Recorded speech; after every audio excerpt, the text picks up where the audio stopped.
Good morning, guys. Welcome back for another video. Service reset my car. Today I'm gonna show you how to reset the tire pressure indicator on a BMW X5. It's a 2019 model, and I'm gonna show you how you can do that for yourself.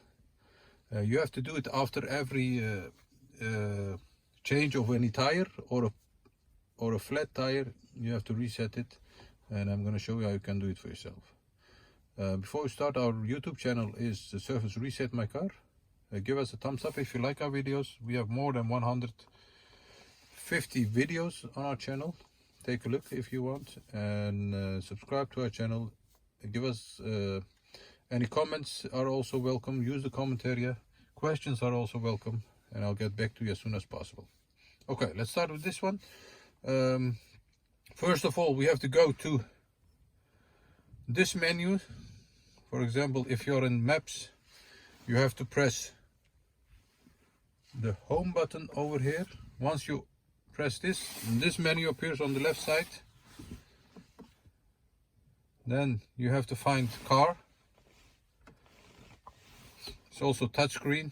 Then go to vehicle status. Then you have different menus over here. We're gonna reset the tire pressure, monitor again here. Once you're here, tire settings, then it says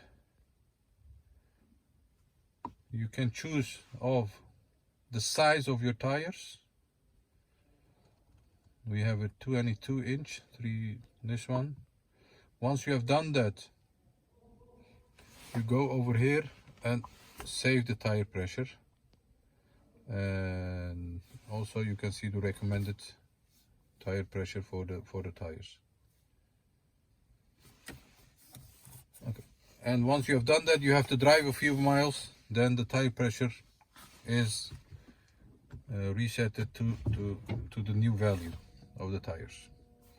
I hope you enjoyed it. Thanks for watching. Subscribe if you didn't subscribe yet, and hope to see you again with another video. Thank you. Bye bye.